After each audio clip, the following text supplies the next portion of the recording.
Here's a fun little fact for you guys. Not too long before this episode of the Muppet Vlog, ABC actually announced that they canceled The Muppets, the 2015 series. So this is mostly due to the fact that they weren't really getting a lot of views as they hoped for it, and they were considering to renew it, but apparently that didn't happen. Oh well. Yeah, but still, at least we still have this.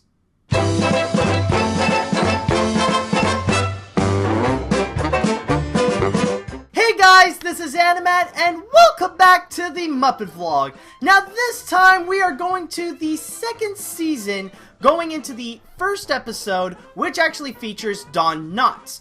Now the funny thing about Donny Knottsy, and I'll get a little bit more into this later, he's actually someone that a lot of people know subconsciously, not immediately when I would say his name.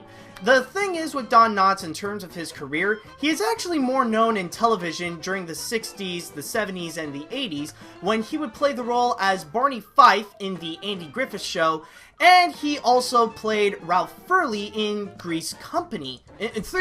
Sorry, not Grease Company. But anyways, in terms of movies, he has appeared in a lot of films that are pretty recognizable. Some of these would include It's a Mad, Mad, Mad, Mad World, The Incredible Mr. Limpet, Herbie Goes to Monte Carlo, and then he has also done some animated works, including Pinocchio and the Emperor of the Night. He played Turkey Lurkey in Chicken Little, the 2005 Disney film, and also he played TW in Cats Don't Dance.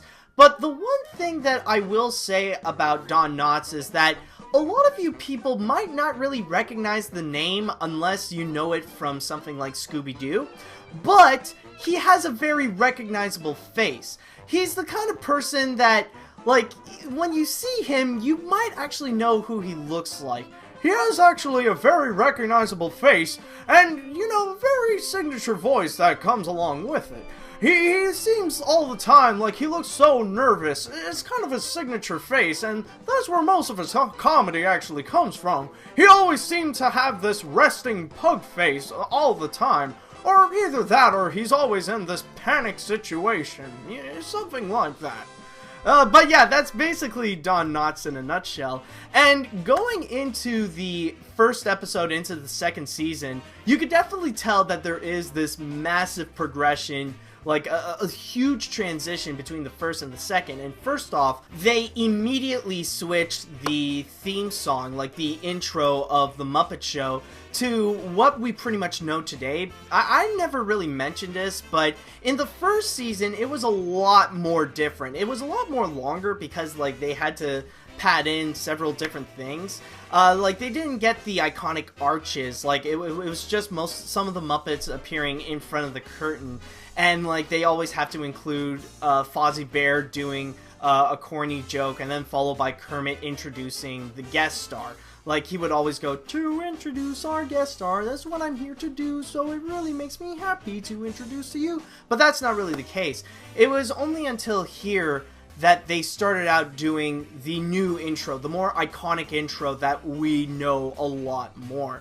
And even in terms of the Muppets, you could definitely tell that they got a massive upgrade, and that the performers know very well, like, now they're ready to do the iconic voices. In the first season, you could tell that they were just practicing with the voices, not fully sure with what they were doing. Like, you can hear Gonzo is a bit more nasally, or Fozzie is a bit more groggy with his voice. But now this time, they got things a lot more right, and they got things a lot more iconic with this season, and immediately in the first episode you could just tell. And going into this one, it was surprisingly really funny. Not only that, not only in terms of its appearance that they improved, but also you could tell in the writing that they, like, immediately that they got off to something really great. And let me just start off with the backstage story. This is actually pretty funny, where Fozzie Bear decided to be in charge, like, do a bit of Kermit's job to go and do the present the audience, like what the next show is going to be, and also set up which opening act, like which acts go where. And apparently Floyd and the Electric Mayhem were so impressed by Fozzie for the closing number to be Lullaby of a Birdland that they decided to make him a hip dude. And throughout the whole episode is Fozzie trying his best to pretty much try to be this hip dude and wear sunglasses all the time, even though, like, apparently they're so shaded that he can't see jack all. But honestly, it's actually really funny seeing this parody of trying to poke fun of trying to be hip and be cool. Even, like, this is still a problem nowadays where there are some low standard entertainment in a way, rather they be TV shows or movies. Like, when you think of shows like Alvin and the Chipmunks or Hotel Transylvania or the Powerpuff Girls reboot, like, they try so hard to be so, like, they try desperately hard to be hip. Like, they want to connect to the cool kids so much that they pretty much had to sacrifice their own quality in order to be hip with the cool kids. And it turns out pretty embarrassing. And it's actually really funny to see in this episode where they pretty much poke fun of the fact, like, the fact that they try to poke fun of doing this. And keep in mind, this is from the late 70s, and the examples that I brought you, like, they're from this decade, so it's kind of embarrassing that this is still an ongoing problem, that people who don't know what they're doing are still trying to be hip with the cool kids, thinking that's how they get their money.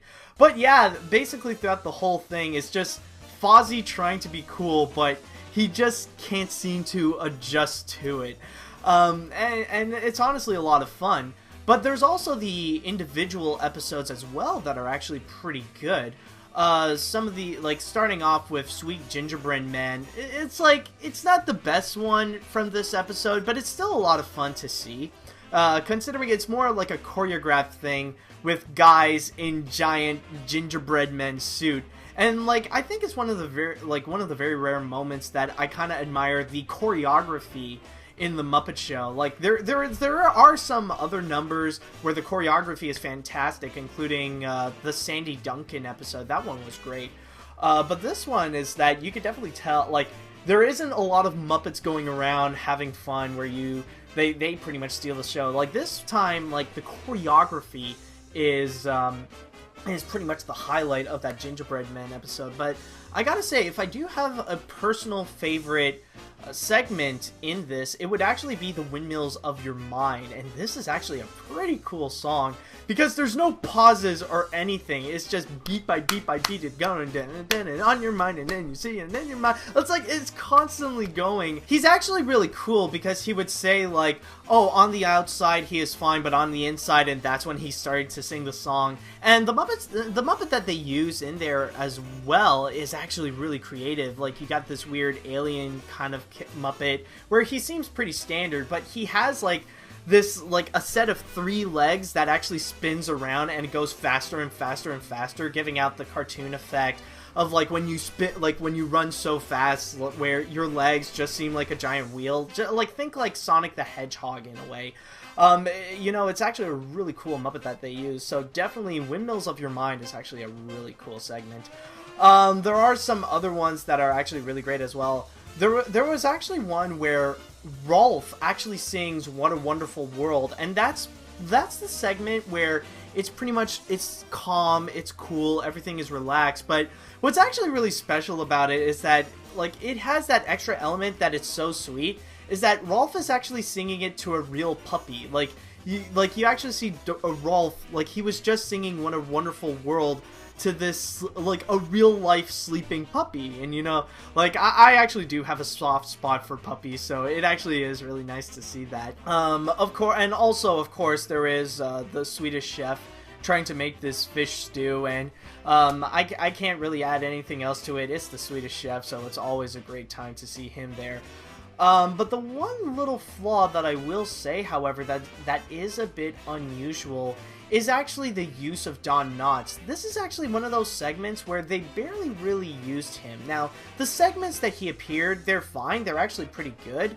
Like, it starts off with Donny Knottsy with this Beast of the Week discovering, like, this baby little monster and just having fun with that. So, that's a cute little segment. And also, Donny Knottsy appeared at the end for Lullaby of a Birdland, Lullaby of a Birdland, where he tries to be this cool, hip dude, and, like, just, things just end up being more Muppet-like from there.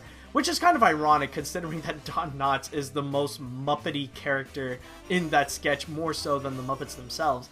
But, also, like, he also appeared in the middle of it when he was talking with Fozzie about being a hip dude and that he's already got it, and honestly, I feel very doubtful, because when it comes to Don Knotts, he feels like someone that I wouldn't really consider be a hip dude. I mean, keep in mind, like I said, this is the kind of person who's more known to look like an alarmed pug, so, like, I don't know, is this the face of cool?